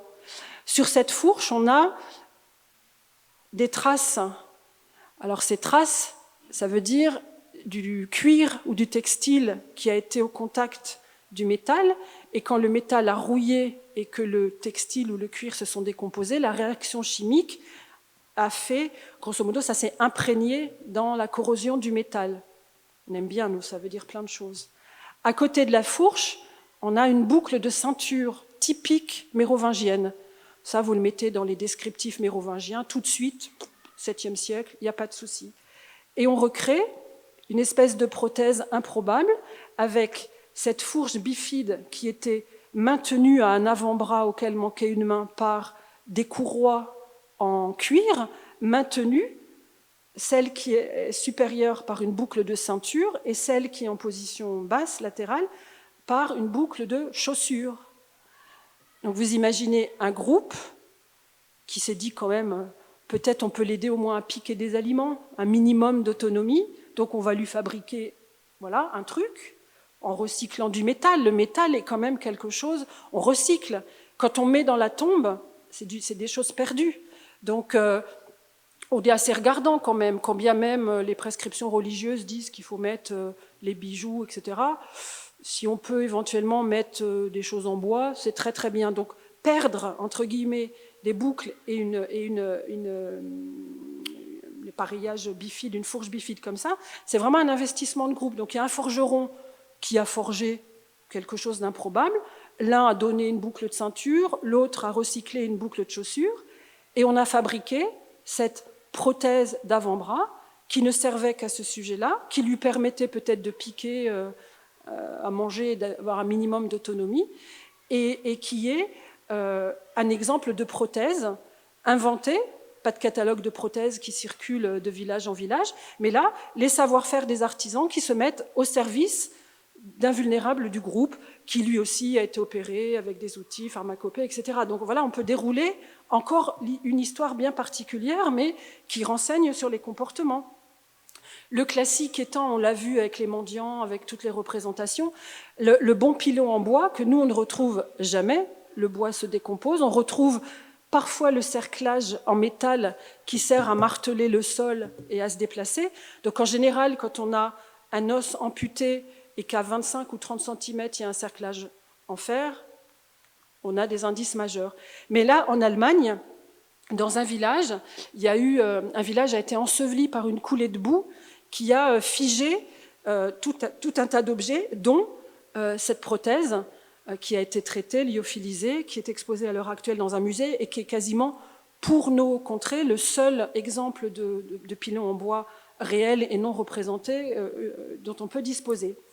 Et de façon plus Ambroise Paré va passer par là, la guerre est le grand ami des prothésistes, puisque les chirurgiens, et notamment quand on va inventer l'artillerie lourde, qui va mutiler à tour de bras, si je puis dire, les chirurgiens dont Ambroise Paré vont amputer sur le champ de bataille, et puis après ils vont récupérer les mutilés pour les appareiller en étant ingénieux, en faisant travailler les artisans, les fabricants d'armures, les horlogers, les fabricants d'automates, pour pouvoir avoir des mains articulées. Alors évidemment, pour le gratin de l'aristocratie guerrière, certains, comme Ambroise Paré, vont essayer de démocratiser avec des matériaux moins nobles pour que au moins les militaires et les soldats qui revenaient de la guerre soient un petit peu appareillés. C'est tous ceux qu'on mettra aux invalides après, quand Louis XIV trouvera que les cours des miracles, c'est bien, mais si on pouvait les appareiller, leur redonner un petit métier et qu'ils retournent dans leur campagne, ce serait pas plus mal. Et donc on retrouve parfois, vous avez ici dans une tombe à Strasbourg, une tombe du milieu du XVIe siècle, un chevalier protestant qui est enterré avec un avant-bras. La prothèse, elle est absolument fabuleuse. Au premier plan, vous avez l'original, abîmé, détérioré, et le facsimilé qui en a été proposé par des artisans contemporains. Et vous voyez les doigts articulés, des crémaillères, des systèmes pour emboîter le moignon. On est vraiment à l'aube de tout ce qui va se faire à partir de la fin du XVIIIe siècle et à l'ère industrielle, quand on va commencer à appareiller. Puis après, il y aura la guerre 14 ou de retour des tranchées, là aussi, tout un tas de mutilés. La guerre est un bonheur pour les prothésistes. Donc, c'est-à-dire qu'à la fois, c'est la barbarie la plus absolue, et l'ingéniosité pour pallier tous les drames, que ce soit l'appareillage avec les prothèses ou les gueules cassées, les masques, etc., etc. Alors, je vous ai fait un panorama un peu en forme de galerie de portraits. La recherche en archéologie du handicap, elle est beaucoup plus à base de données, de renseignements, de prévalence de pathologies, etc. Mais il fallait bien qu'il y ait un top départ à cette recherche et à cette discipline pour qu'on puisse l'intégrer à nos programmes de recherche. Le panorama que je vous ai livré, on a l'impression que c'était merveilleux dans les temps passés, qu'il était magnifique d'être handicapé, on était pris en charge. Alors, pas de vision trompeuse, angélique. C'est comme dans nos sociétés. Une société qui va bien, qui a à manger, qui n'a pas de période de famine, qui sait gérer le grain, la semence, accueille les vulnérables avec plutôt de la bienveillance. C'est-à-dire que quand il y a à manger pour tous, il y a à manger pour les plus vulnérables. Qu'on soit au plus lointain néandertalien, dans une paroisse médiévale urbaine, on sait gérer ça. Mais une bonne guerre de 100 ans, une pandémie, un problème climatique, tout de suite les sociétés se crispent. Et celui qui est non autonome a tendance à devenir un peu bouche inutile. Et en histoire, on le voit. Dans les textes, on le voit bien. En archéologie, on le voit aussi. Dans certaines grandes villes, on a, à l'époque médiévale, par exemple le XIVe siècle, la peste, il n'était pas bon d'être lourdement handicapé, un hiver de peste quand on n'a pas à manger et que ça flambe partout. Donc on rejetait dans les campagnes, on rejetait les mendiants, les vulnérables sur les routes, et eux, ils allaient en ville en pensant que la mendicité allait pallier. Sauf que les villes voyaient d'un très mauvais œil ces hordes de va-nu-pieds, estropiés arriver. On les maintenait à l'extérieur des remparts et on les enterrait à l'extérieur des remparts. Pas question d'être enterrés dans les paroisses un peu chics du centre-ville. Et donc, si tant est que nous, on intervienne sur des cimetières hors les remparts, il arrive parfois qu'on retrouve des cimetières de petites cours des miracles improbables. À Strasbourg, notamment, un cimetière a été fouillé au pied des remparts avec plus de 30% de sujets estropiés, ce qui est quand même un pourcentage totalement atypique, datant du XIVe siècle. On a pu le mettre en lien avec des phénomènes historiques où on sait que les bourgeois se sont battus contre des hordes de va-nu-pieds qui venaient de toute l'Alsace, essayer de récupérer un petit peu d'argent parce qu'ils n'avaient plus à se nourrir. Donc on a probablement trouvé ces façons de mettre à l'écart quand même. Voilà. Donc globalement, tout va bien quand ça va bien. C'est un petit peu plus compliqué quand les temps se crispent. De la même manière, si tout le monde est exposé aux mêmes pathologies, aux mêmes accidents, de façon classique, le handicap est un curseur de société qui fera que, selon que vous soyez pauvre ou miséreux, vous ne serez pas traité de la même manière. Voilà. Si vous êtes aujourd'hui un sportif de haut niveau, vous serez aux Paralympiques avec des prothèses en titane. Si vous êtes un rescapé d'un tremblement de terre à Haïti, Handicap International vous appareillera avec les moyens du bord, ce qui sera remarquable, mais la technologie ne vous sera pas forcément... voilà. Donc on le voit aussi dans l'histoire. Et on en a un petit peu parlé tout à l'heure, travailler sur le handicap, bien évidemment, c'est considérer les grandes familles de handicap, voir comment elles sont lues, décryptées dans le passé, sachant qu'il y a tout un tas de pathologies qui nous sont inaccessibles, mais qui peuvent être accessibles par l'histoire de l'art, l'iconographie, les textes, etc. Sauf que, à chaque fois que l'on travaille sur une communauté, on doit contextualiser la pathologie. C'est-à-dire que c'est extrêmement compliqué de parcourir des rapports de fouilles et de se dire, alors lui, handicapé ou pas handicapé?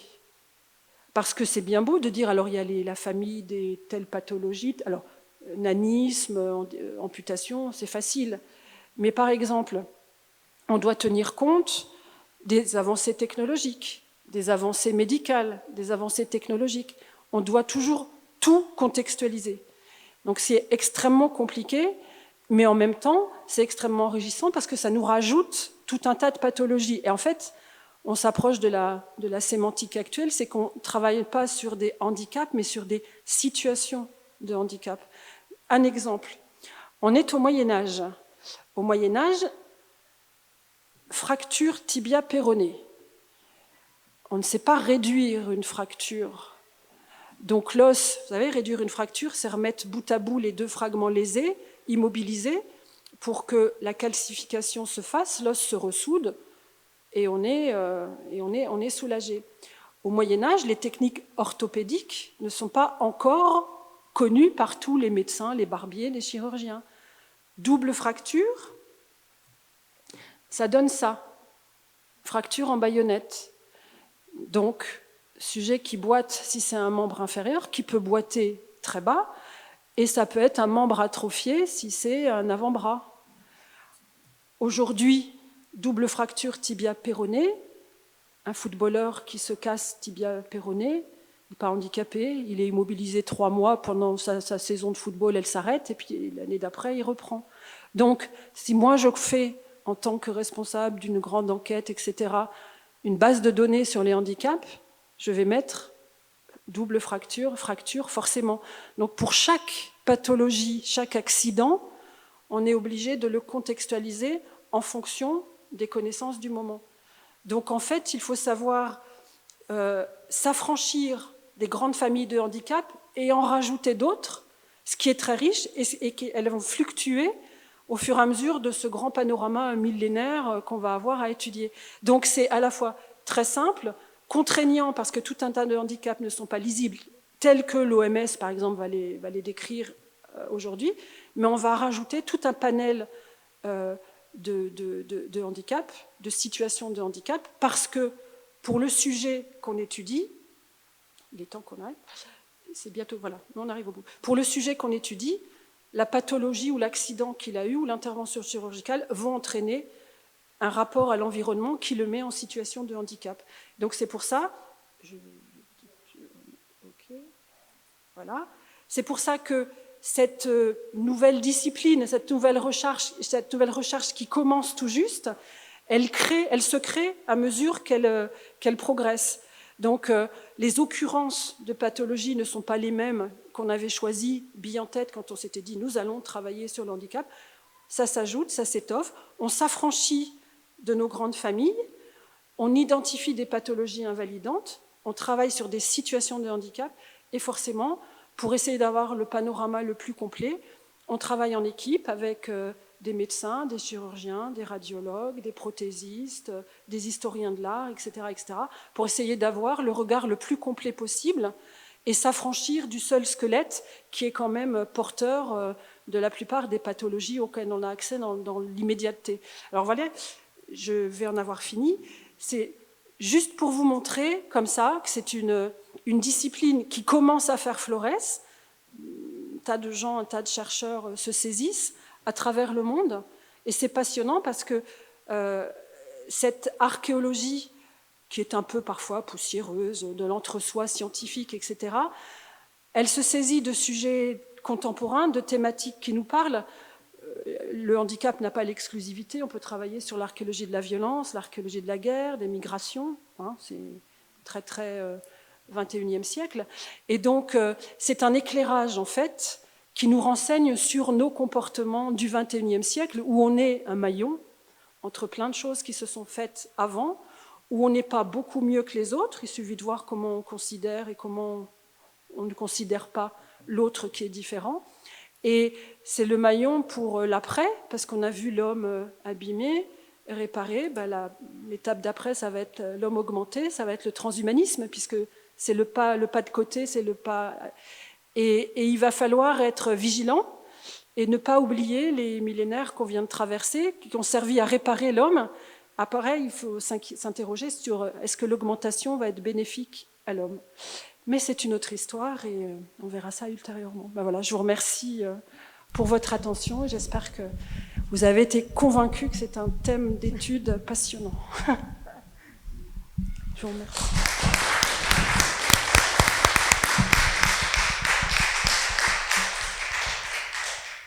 Merci beaucoup Valérie, c'était vraiment passionnant et très accessible, donc très agréable entendre. Et alors, juste, je vais donner la parole aussi à la salle. Ça m'a fait penser, quand vous avez parlé en particulier des guerres, qui sont des accélérateurs de développement de technologie, d'ailleurs pas seulement sur le handicap, mais sur tous les autres aspects de la société. Parfois, en tout cas différents aspects de la société. Ça m'a fait penser à une femme sculpteur dont j'ai entendu parler, qui s'appelle Jane Pouplette, et qui faisait justement des masques pour les mutilés de la face en 18. Et parce que vous avez dit, ce sont des artisans, tout ça, mais il y a eu aussi des artistes qui ont participé à cette... C'est Au revoir là-haut, c'est les masques que l'on faisait pour... on prenait des photos des soldats, des poilus, puis on essayait de faire des masques à la couleur de leur peau pour pallier les manques des éclats d'obus qu'ils avaient pris. Et non seulement la chirurgie réparatrice, mais la chirurgie esthétique a fait un grand pas avec 14-18. Et on a des témoignages absolument fabuleux de ces artistes. Mais la guerre, c'est terrifiant, la guerre, parce que c'est à la fois le lieu où toutes les armes, le génie humain se met au service des armes. Le champ de bataille est le catalyseur de ce génie humain qui détruit, qui abîme, c'est la barbarie. Ambroise Paré ou les chirurgiens napoléoniens, Ambroise Paré a appris à inventer la façon de ligaturer les nerfs, etc. Avant, on mettait le feu. Lui, il a appris à ligaturer, mais il a bien fallu qu'il y ait des batailles, il a bien fallu qu'il y ait des estropiés, des mutilés, de l'artillerie lourde, etc. Et c'est terrifiant. Et j'ai des exemples au néolithique, pareil. Enfin, à chaque fois, il y a la destruction et la réparation. Et c'est une espèce de balancier qui ne sert jamais de leçon, mais à chaque fois, il y a un petit plus qui se fait au sortir des guerres et de l'effroi, tout le temps. Est-ce qu'il y a il y a sûrement des questions. Je ne peux pas penser qu'il n'y a pas de questions après une telle intervention. Christine. Alors, je vais mettre mon micro comme ça. Oui, merci beaucoup pour cette conférence absolument passionnante. Moi, j'avais une question sur, qui est un peu à côté du coup, la part des rites funéraires par incinération par rapport aux inhumations, et du coup, dans quelle mesure ça vous prive, vous, en tant qu'archéo-anthropologue, de sources? Alors, effectivement, de nombreux peuples incinèrent, notamment à la protohistoire, l'âge du bronze, une partie de l'âge du fer et une partie des gallo-romains incinèrent. Donc ça fait quand même un pan assez important de nos sociétés. Alors c'est un drame d'anthropologue, parce que c'est la chose la plus ingrate qui soit. Alors, heureusement, les populations qui, en Europe, incinèrent ne se comportent pas, par exemple, comme les hindous qui vont jeter les résidus de crémation dans un fleuve et il n'y a pas de tombe. À l'âge du bronze, par exemple, l'âge du fer, on incinère sur un bûcher et on ramasse tout ou partie du corps que l'on met dans une urne, céramique ou autre, verre, etc., et que l'on enterre. Donc on a une tombe. Les esquilles d'os qui sont ramassées sur le bûcher, forcément, on va me donner beaucoup moins d'indices. 80% des indices discriminants, moi, qui me servent pour l'âge, le sexe, etc., disparaissent. Sauf pour les enfants, parce que les germes dentaires, etc., aident à avoir un âge. Donc on travaille beaucoup plus sur des comportements, des façons de concevoir la tombe. Est-ce qu'on a ramassé tout sur le bûcher? Est-ce qu'on a ramassé le crâne avec les forces vives qu'il incarne? Est-ce qu'on est tout seul dans un amas osseux? Est-ce qu'il y a des enfants, etc. Donc on a beaucoup moins accès à la carte d'identité biologique, forcément, mais aux gestes. C'est pas inintéressant. Le fait culturel n'est pas ce qu'on met, ce qui a été brûlé, pas brûlé, ce qu'on a rajouté après.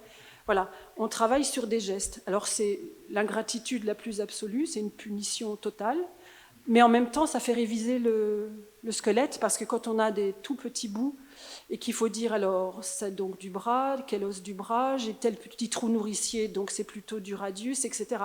Donc c'est une espèce de puzzle infernal. C'est très parlant quand même, et de toute façon on n'a que cette entrée-là. Donc on fait comme on peut. Et on s'arrête à un moment, mais on peut travailler sur la crémation, sur les bûchers, le feu, la gestion du feu, jusqu'à 1000 degrés. Après 1000 degrés, par exemple, l'os, il se vitrifie.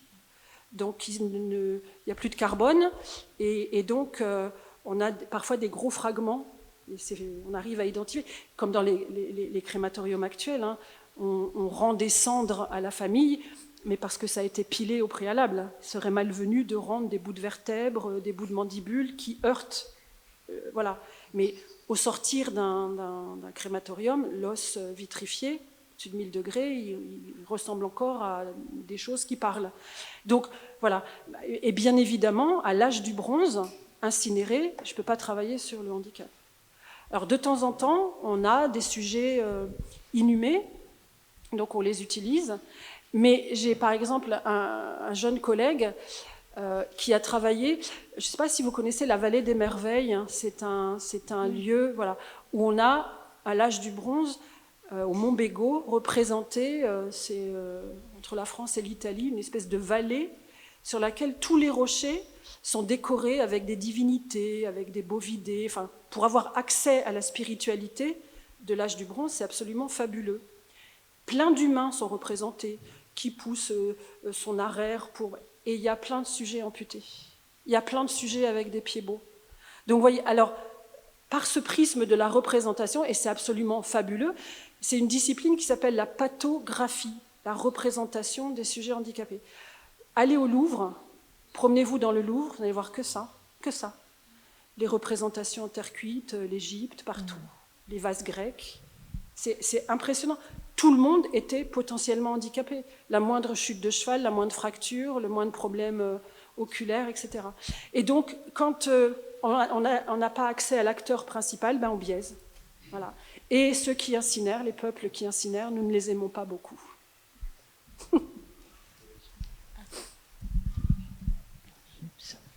Bonjour, oui.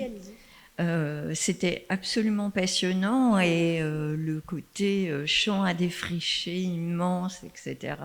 C'est très dynamisant, donc vous avez vraiment centré le propos sur l'humain et avec l'appareillage, mais il y a aussi tout l'aspect, je dirais, architectural et avec la possibilité d'accès pour justement les gens qui avaient des difficultés à se mouvoir. Et je crois qu'en ce moment, il y a un certain nombre de recherches qui sont faites notamment par des universitaires californiens sur, en fait, l'histoire des rampes d'accès des temples grecs, notamment le temple d'Asclépios et le théâtre d'Épidore. Et donc, je voulais avoir votre sentiment sur ces recherches, parce que effectivement, vous nous dites les vases grecs, mais effectivement, on voit des gens mutilés avec des difficultés pour se déplacer. Donc, il y avait une prise en compte des personnes, notamment pour l'aspect religieux. Et je voulais savoir aussi si l'INRAP avait aussi une ambition pour regarder en fait, que ce soit les aspects religieux ou pas, pour l'accessibilité de ces personnes qui ont des difficultés. C'est vrai que maintenant, on regarde les bâtiments de façon différente, mais alors pour le coup, il ne faudrait pas tomber dans le piège de la projection d'une forme d'accessibilité universelle partout. Le principe de la rampe est un principe architectural qui traverse les époques et qui traverse les sociétés. On n'a pas de représentation de sujets particuliers ou amoindris qui marcherait ou qui roulerait sur ces rampes, on ne sait pas. Mais on part du principe que si c'est accessible au plus grand nombre, c'est accessible aussi aux personnes en difficulté pour marcher ou pour se mouvoir. On est un petit peu réservé sur l'aspect accessibilité universelle des temples grecs ou des théâtres, mais pourquoi pas ? Une rampe devant une mairie à l'heure actuelle, elle est faite pour les personnes à mobilité réduite, mais la personne qui a un landau, un caddie ou une poussette, elle lui est accessible aussi. Donc après, il ne faut pas non plus voir tout avec ces lunettes-là. L'accessibilité universelle, c'est une belle démarche, mais je veux dire, pourquoi pas? Après, il faudrait travailler avec des architectes du phénomène religieux. Alors, à l'INRAP, on travaille beaucoup en France, on a quelques missions à l'étranger, et travailler sur le handicap, c'est encore très, très, très récent. Mais c'est un sujet, il y a les actualités, etc., qui nous renvoient des possibilités. On ne peut pas dire non de façon abrupte. Méfions-nous de de ce regard excessivement bienveillant et empathique, au prétexte que la rampe chez nous était faite pour les personnes à mobilité réduite. C'est surtout un artifice architectural avant toute chose. Voilà. Mais pourquoi pas? Mais là, je ne peux vraiment pas vous dire oui, bien sûr. Alors déjà, le fauteuil roulant. Fauteuil roulant, on a des représentations de Confucius en fauteuil roulant. On a des fauteuils roulants à partir du moment où il y a eu la roue, on peut penser que celui qui ne savait pas marcher, on le mettait dans un chariot. Il y a une très belle tombe viking à Augsberg où, dans un drakkar, 2 femmes de très haut rang ont été enterrées avec force bijoux, armement. Et il y a un petit chariot à roulettes, qui n'est pas un chariot d'apparat, qui n'est pas un char de guerre, qui est un chariot. Et l'une des 2 femmes est handicapée. Elle a une espèce d'arthrose extrêmement invalidante. On peut peut-être faire le lien, voilà. On en est là, juste dans des propositions et dans des relectures. Mais c'est un champ d'investigation qui est énorme. Mais pourquoi pas? J'ai vu passer l'information et il y a bataille. Il y a bataille.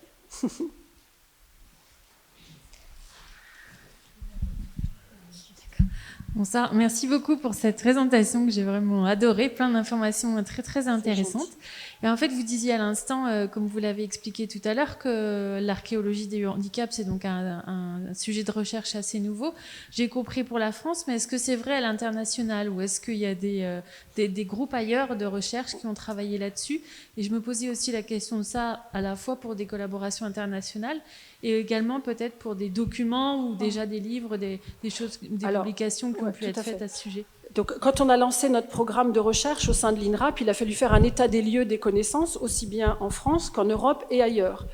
Et on s'est aperçu en fait que l'intérêt pour la pathologie et le handicap, pour les pays à l'heure actuelle, il est à la mesure de la façon dont ils considèrent aujourd'hui le handicap.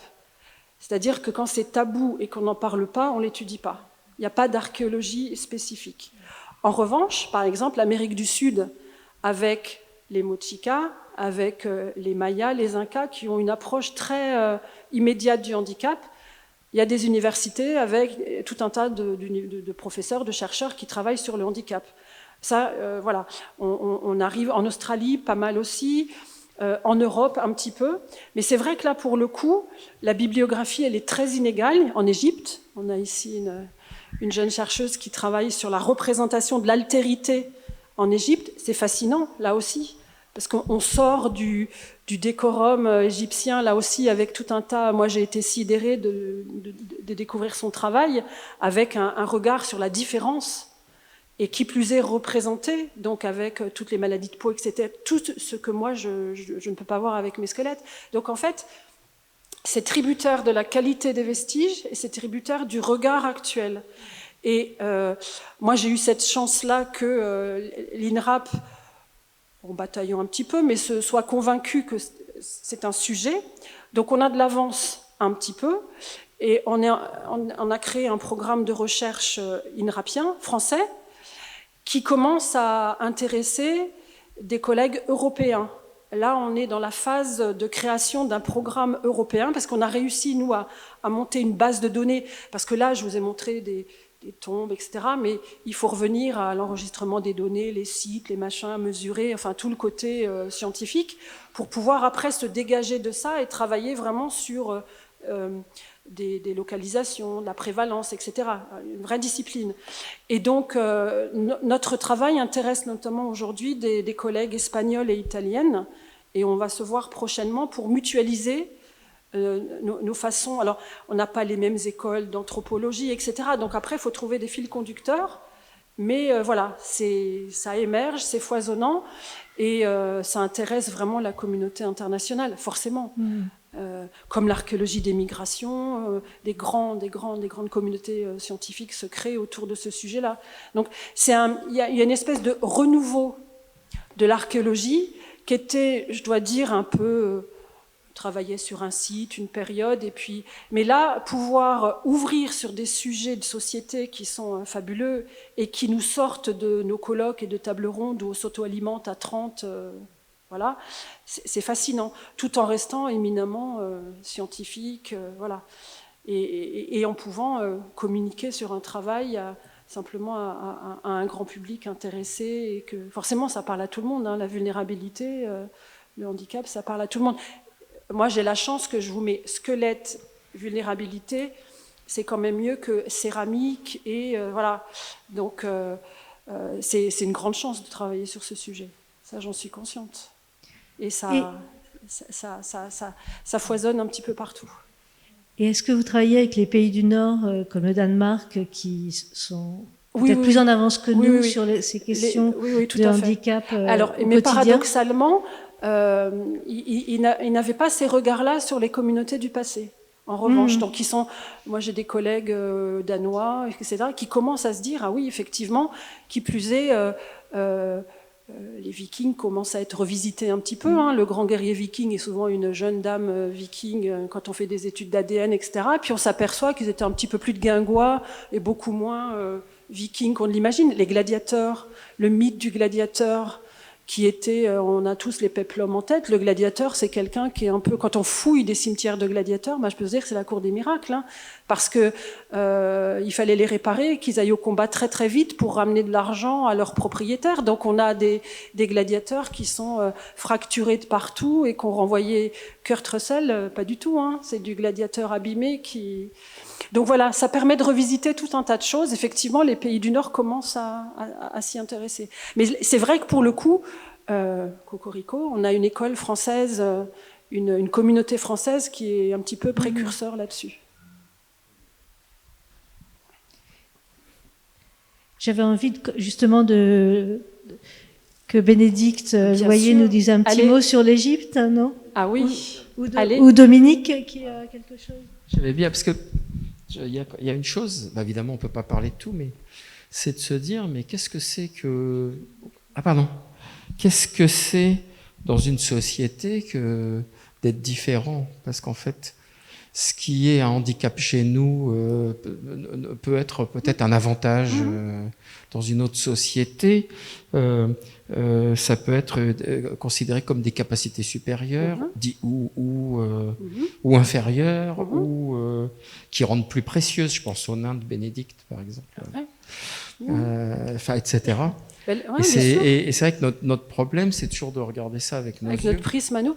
Mais là, il y a un travail qui est fait sur les femmes de la préhistoire. En ce moment, on travaille sur le genre. C'est très, très tendance. Tout le monde travaille sur le genre. Donc, on a repris d'anciennes tombes paléolithiques retrouvées à Menton, dans les grottes paléolithiques, où, de façon normale, une tombe richement décorée, des coquillages, etc., homme. Forcément. Quand on retravaille sur les squelettes, on s'aperçoit que c'est souvent des femmes. Et quand il y a des sépultures avec des sujets handicapés, amoindris, auxquels on fait faire, on les envoie chez le médecin, on ne les étudiait pas avant. On étudie le squelette. Moi, j'ai connu des archéologues quand j'ai commencé, qui, quand ils fouillaient une tombe, ramassaient les objets et ne ramassaient pas le squelette. Le squelette était un porte-manteau, on n'étudiait pas le squelette. C'est il y a quelques décennies, hein, c'est pas si vieux que ça. Ou alors le spectaculaire, où ils ramenaient le crâne chez eux pour faire une vanité sur leur bureau. Enfin voilà, il n'y avait pas d'intérêt pour le squelette. Dans la littérature, on a le torque gaulois du IIIe siècle était accompagné d'un nouveau-né. C'est le nouveau-né qui est, enfin c'est l'inverse, voilà. Et donc à l'heure actuelle, on revisite tous nos squelettes dans les réserves, au musée de l'homme, etc., pour s'apercevoir que, notamment en préhistoire, tous ceux qu'on a appelés les chamans, les Otzi, sont souvent des sujets avec des pathologies invalidantes qui les rendent, entre guillemets, inaptes aux tâches de la pêche, de la chasse pour les populations itinérantes ou de l'agriculture et de l'élevage pour les populations sédentaires, mais qui, de fait de leur inutilité pour nous, avaient l'acquisition des savoirs.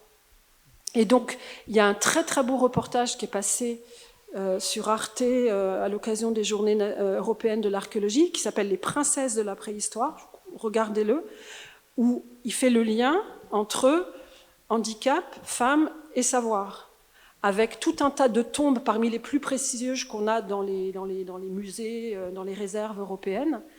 Et l'absence de grille de lecture et de préjugés fait que force est de constater que la vulnérabilité physique qui rend inapte ou pas compatible avec les travaux physiques développe une capacité à être les sachants des groupes. Donc il faut déconstruire tout ça en fait. Et c'est ça qui est passionnant. Mais on est vraiment au début des lectures et il y a encore des réticences. Hein. Vous savez, quand un archéologue a passé 30 ans de sa vie sur une sépulture néandertalienne à étudier os par os pour travailler sur l'osioïde, etc., et qu'on lui dit « mais tu sais, t'es handicapé, il boitait bas » et ça heurte encore, on a encore beaucoup de réticences. C'est compliqué, mais c'est fascinant, c'est passionnant. Mais il faut effectivement faire, c'est compliqué, faire abstraction de nos a priori, de nos tabous, de nos lectures, de l'enseignement universitaire, de plein de choses parfois. Et se laisser guider par la donnée. Et là, quand on fait de l'anthropologie, il n'y a rien entre le sujet et moi. Donc ça, il n'y a pas quelqu'un qui a raconté de façon subjective ou pas et qui fait l'intercesseur. Là, c'est dans l'immédiateté de l'étude. Il y a tout à faire.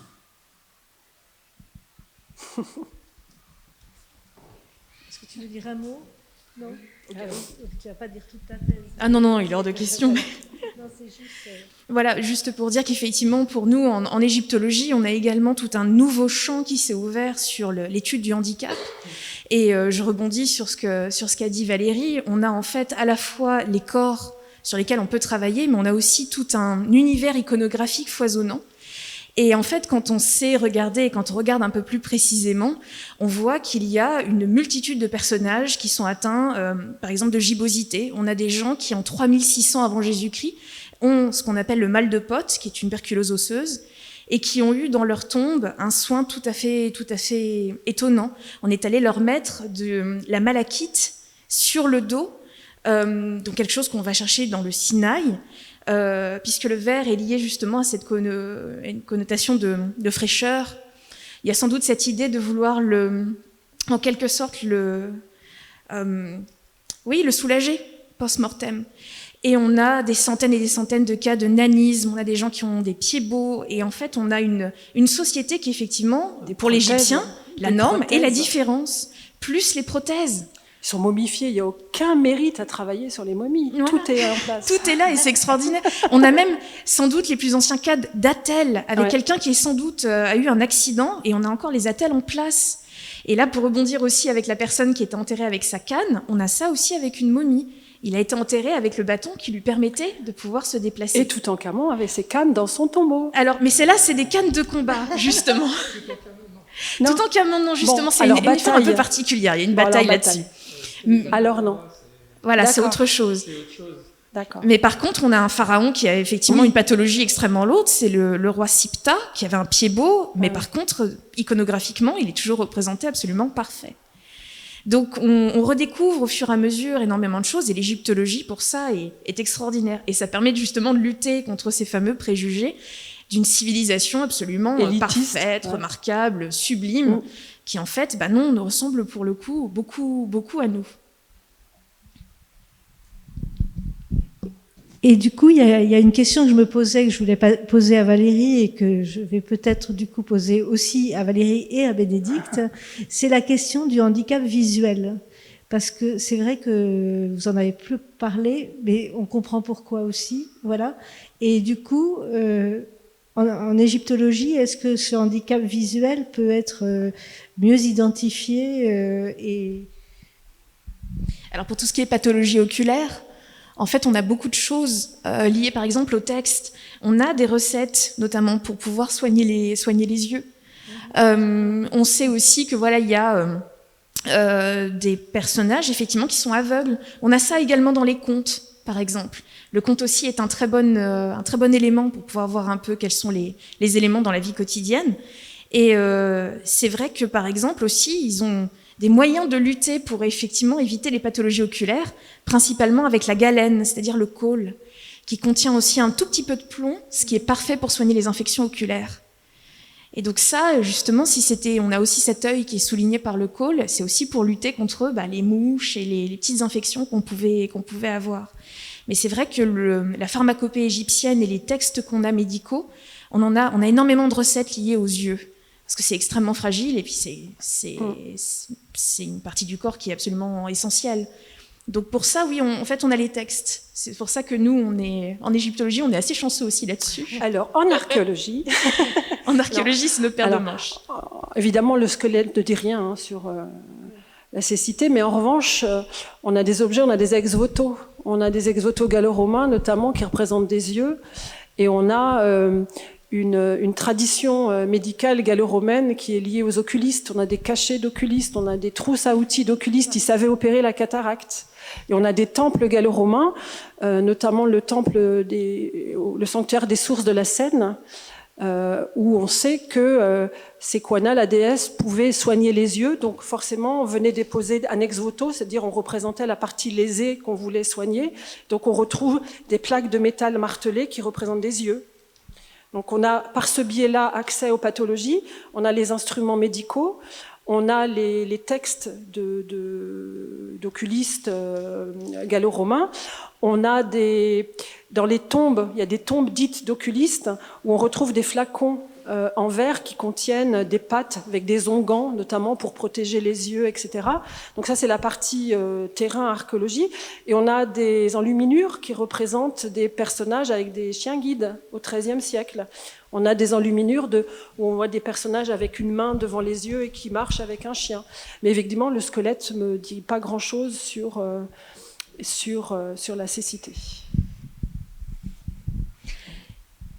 Bon, je crois qu'on va être obligé de libérer la salle et donc d'arrêter ce passionnant débat. Et je remercie toutes les personnes qui sont venues à cette conférence. Je voulais remercier aussi particulièrement Armelle et Marine qui ont fait la traduction en langue des signes. Et puis les films pour nous qui ont filmé la conférence que l'on pourra retrouver sur Facebook du Mois parisien du handicap. Voilà, et surtout, merci à Valérie. Voilà.